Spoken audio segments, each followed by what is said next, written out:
Welcome to The Idea Space, a podcast devoted to sharing strategies and tools to help you make your dream life possible. I'm your host, Jen Liddy, a teacher turned entrepreneur.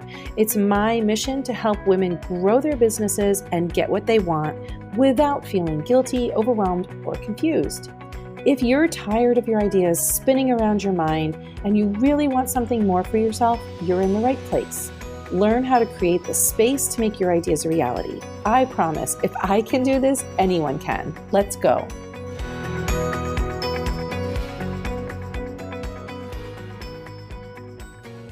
Hi, welcome to the Idea Space podcast. I'm your host, Jen Liddy. And this month of August 2020, I'm talking about 4 different ways that we tend to hold ourselves back from having all the things we really want in our life. Since the onset of COVID-19, I've been talking to so many women about how we can restructure and redesign our lives to help us achieve the goals living in our brains that have been there for so long. And one of the patterns that we need to restructure for ourselves is our relationship to money. How we think about money and how we talk about money and how we feel about money affects how much money we have in our life. That's why today I'm introducing you to Alexandra Taketa. She is a business coach, a launch strategist, and an author who helps women achieve their money goals by helping them overcome blocks to abundance. And in the interview, you will learn foundational and realistic ways to shift your thinking, ways you might not even know that you've been sabotaging yourself. And you'll learn how once you see and change these old patterns, that other aspects of your life heal. Abundance comes in, not just with money, but perhaps with relationships, love, self-acceptance, more time, etc. And the reason I'm sharing this with you is because I've done this work and I continue to do this work. And it has been one of the most impactful things I've done for success in my business and my life.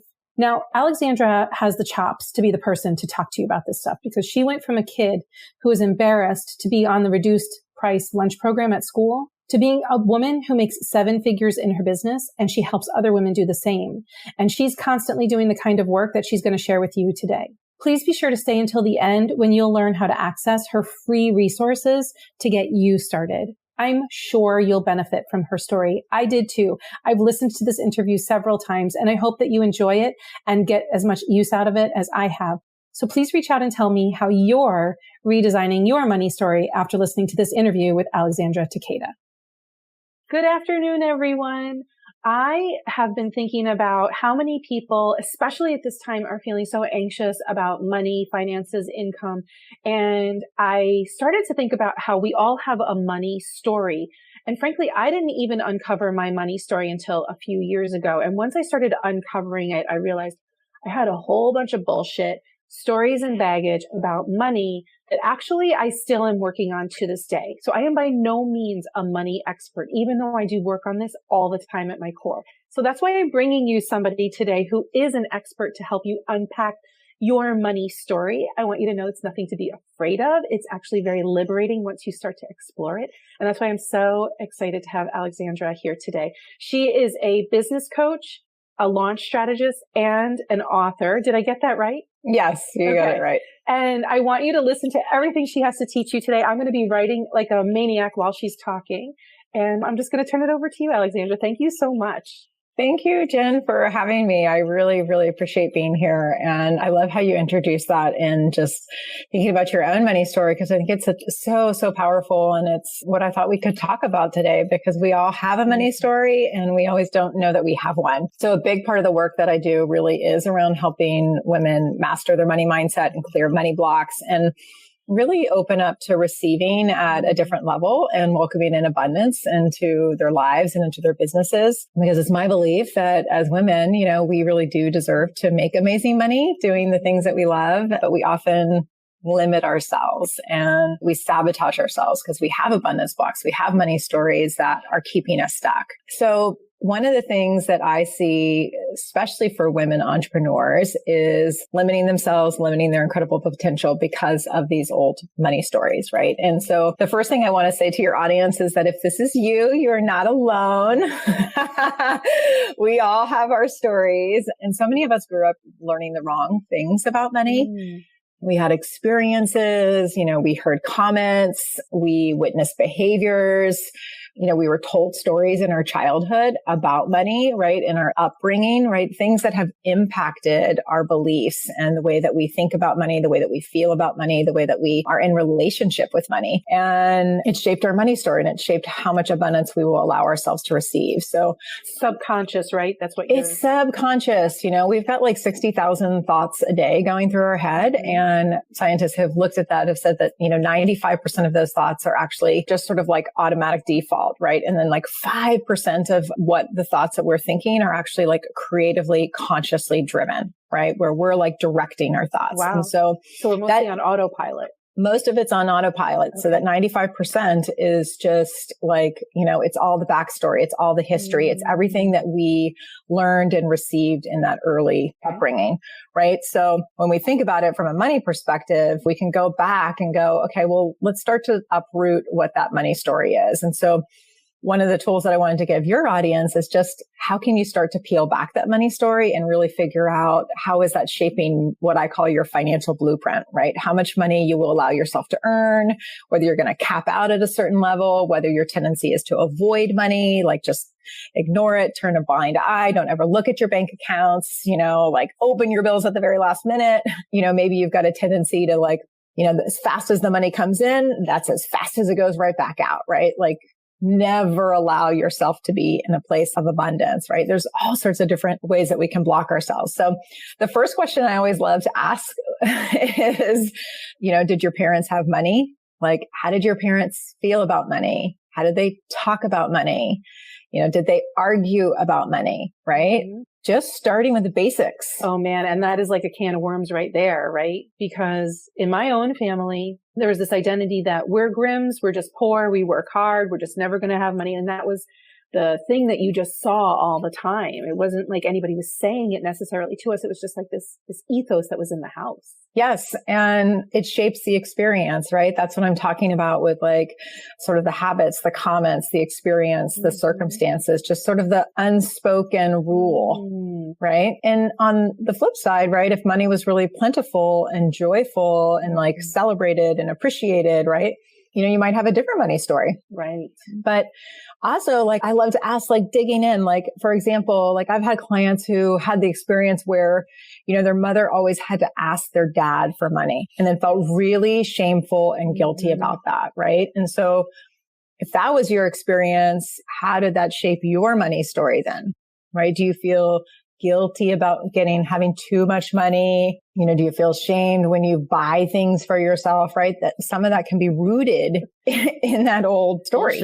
Yeah, exactly. So everything that you've experienced about money shapes your financial blueprint. And whether you know it or not, right? Like whether you know it or not, you might not know that it's affected you. Yeah. I always like to say that, that it's like so much of this stuff is hidden. And until you do the work and you ask yourself these questions, like it doesn't come out to the forefront.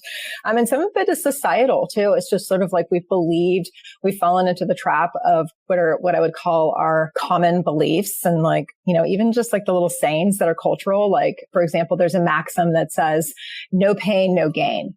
Right. And then you just think about like how that translates into a story that so many women have invested in and really bought into, that like they have to work exhausting hours. They have to work to the point where it's like compromising their health, or they're totally stressed out. There's just no time for anything else except for work. Right. And so you like don't deserve it unless you're working hard. Yeah. Like money only comes from working hard. No pain, no gain. Which is kind of funny because my family growing up worked really hard. My dad had a very blue collar job. He worked a side hustle. We all worked hard, but we had no money. So it's like, there's evidence that doesn't support this, but it's this ideal that we have just imprinted on us. But it's sort of like this cultural belief that like, that's the only way that you can, it only comes with struggle. Honorable way? Yeah. It's like the honorable way to make money. It's the honorable way, right? Okay. There's other beliefs that are out there, like it's not spiritual to have money, or it's ungodly to desire money, right? And so then I've noticed this with a lot of women too. They'll stay stuck in this pattern of either like having just enough and, but like never or not enough, right? It's either like just enough or not enough, but never more than enough. Right. right? Because that would be unspiritual or ungodly and somehow greedy. Right. Yes. I was going to say, I was working with a client today and we were talking about this feeling of feeling really selfish for earning money. Mm-hmm. She has a husband who earns a lot of money and they're well taken care of and they have, 2 vacation homes and they're home and they can pay for their kids' college and all these things. And so it's sort of like, well, if I'm working and I'm earning all this money, is that selfish? Mm-hmm. And one of the things that I always say is that, money is an indicator of your impact. And so if you are making lots of money, it's because you are having a positive impact in the world, right? As long as you're coming from that good-hearted intention, right? And so I think, I love to say that because I think it alleviates the stress that whether you're helping women, like find the right outfits and clothes for themselves or coaching people to grow their business or you're selling beauty products that, help people feel better about themselves or you're doing fitness instruction or whatever you're doing, right? The money that people are paying you is indicative of the positive impact, right? How you are helping them improve their lives, make choices, do things for themselves that they want to do to feel better. So is it that your money story is affected by your deep, deep, deep self-value? I would say so. Okay. Yeah. So I think it is connected. Once we start to see our money story, because this is just the tool in of itself, like seeing that you have a money story is very powerful. And the questions that you're asking here, like you could spend days on those questions, really unraveling what's just in the questions you've already given us. Yes. But say somebody has invested the time and they don't judge themselves while they're doing it and they really dig deep. What comes after seeing that you have a money story and that it's affecting you now or limiting you now? Yeah. I think the money story is the tool to reveal, what's really up. Right. Mm-hmm. So, how did people of influence or your parents help you craft this story, right? Whether it's serving you or not, right?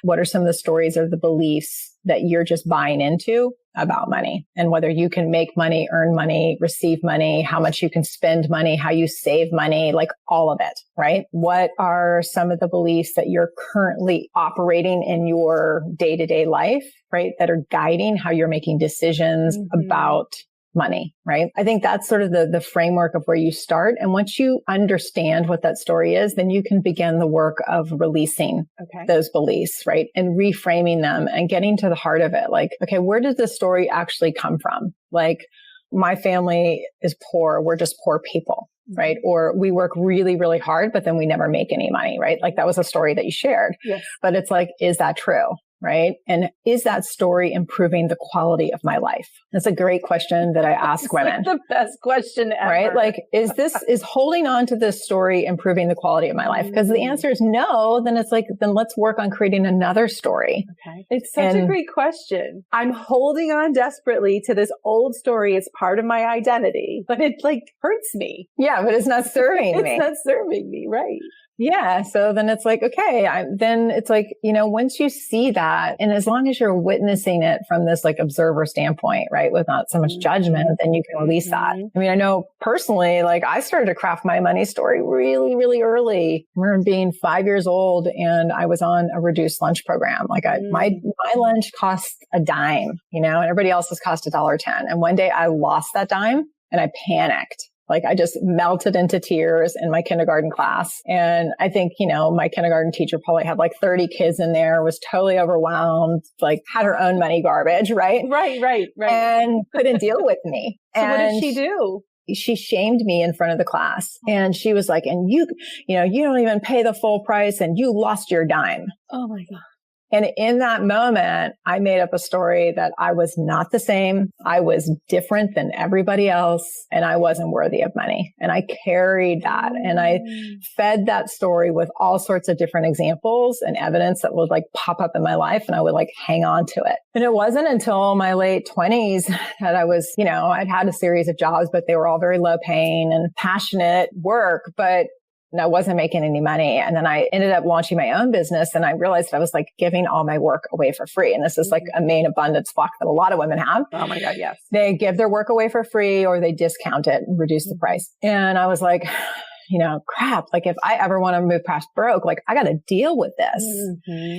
And I started reading books and I went back and got a coaching certification. I was doing all this like deep internal work and shifting that and allowing myself to start to receive. I actually took one of those free clients and turned it into a 6-figure contract, like in a matter of a few months. So this work can be quick. Mm-hmm.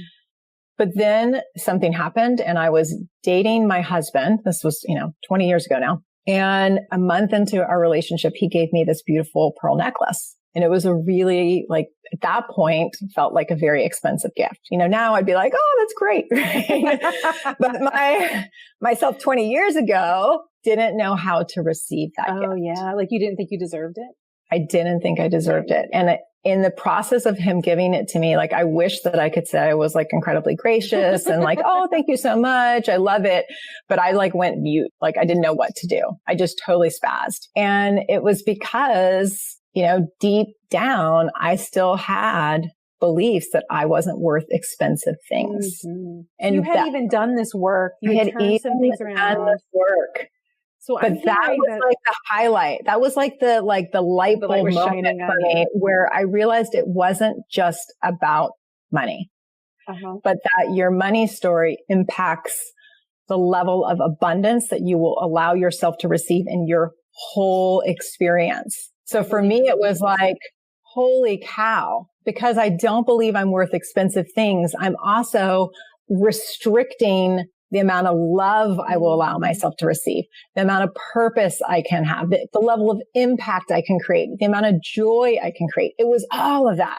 And because it was such a breakthrough moment. That's an amazing such a breakthrough story. moment. And that's the kind of breakthroughs that women can have when they start to do this work, because money is so pervasive in our society. Like we do, everything involves money. So when you heal that relationship with money, you open up to the full abundance that life has to offer. Everything else that can come in. Yes. Wow. And it starts with the money story. Yeah. I still love this idea of shining the light on the money story, because and I'm going to say this several times, like, I don't think people understand that they have money stories. I think that they're bullshitting themselves about it. I know I have done my work with money story and it rears its head again. And then I have to do more work. And it's not like you get to, like you're saying with your story of what the kindergarten moment, it's very different than the 28-year-old moment. And you had done so much work in between, but it doesn't end. This isn't like you get to the end of the sidewalk and like, there's no exit strategy on this work. I mean, that's what I always say. It's like, it's not like you're just going to be like, check, did that. Right. Like even in my business, and I teach a course around money mastery, like I go back and take my own course again because it's like, okay, I got to this level and now I want to go here and I have to bust through some beliefs, or I have to create a new vision, right? Or expand what I think is possible for myself, right? Like I had a belief, it's like, if you have a belief around like how much you can earn, like I've worked with a lot of women who are like, oh, I've never earned more than $60,000 a year. There's no way I could be a 6-figure earner. Right. And then it's an identity thing. It's an identity.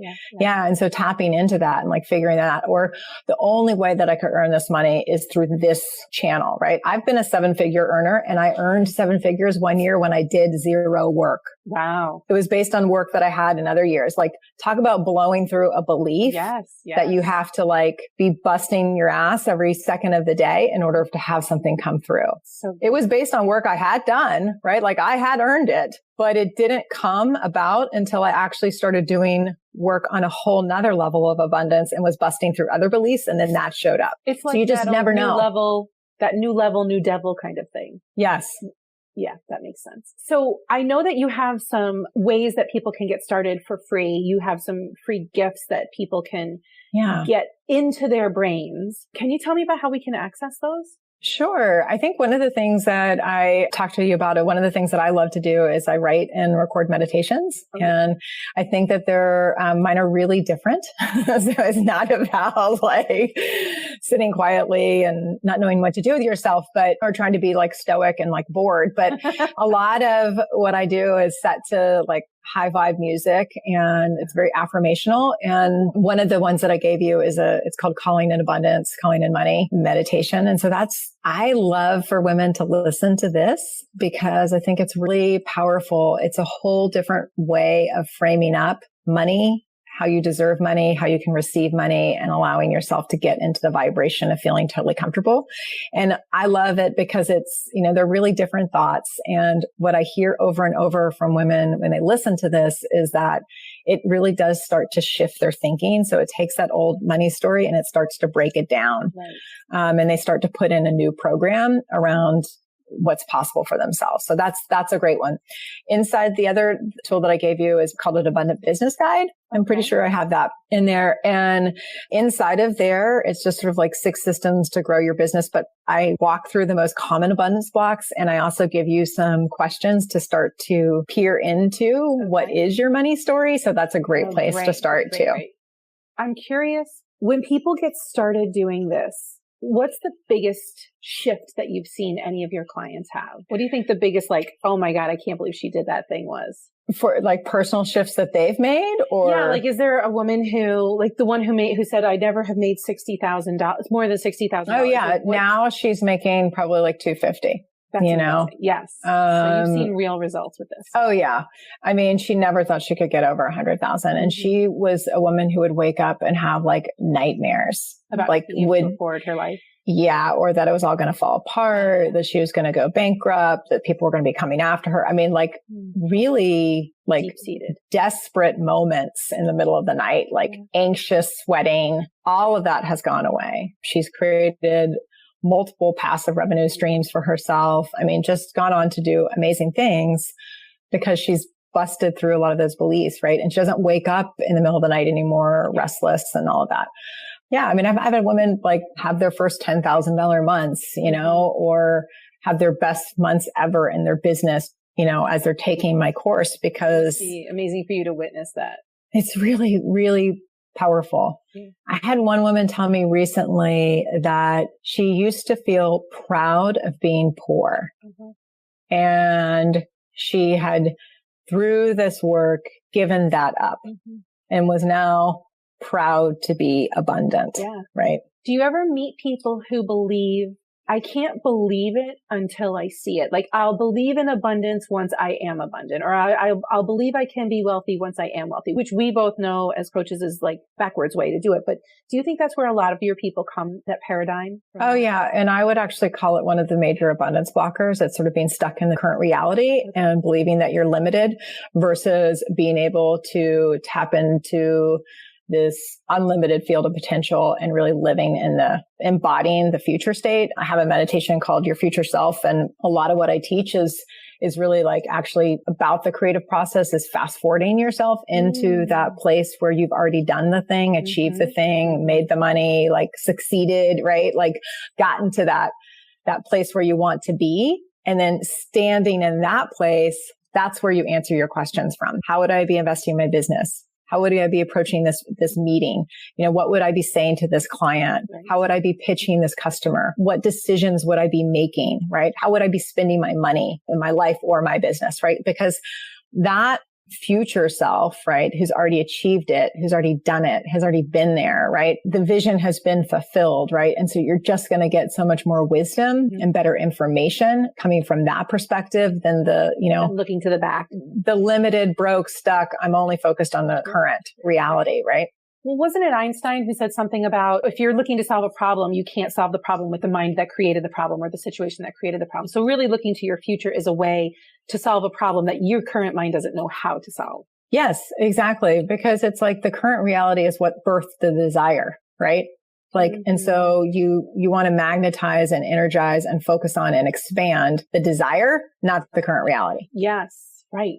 We already have the current reality. We already have that. That's what actually birthed what you want to do. right. So you got to go there and put your attention there. Yes. And the way that the brain is organized is pretty amazing because, and science has proven this, is that, you have this whole reticulator activating system, right? That when whatever you're focusing on and whatever you're getting yourself into the mental place of, if you do a visualization and you see yourself in that successful spot, in the meeting, speaking up, signing the check, getting the deal, whatever it is, right?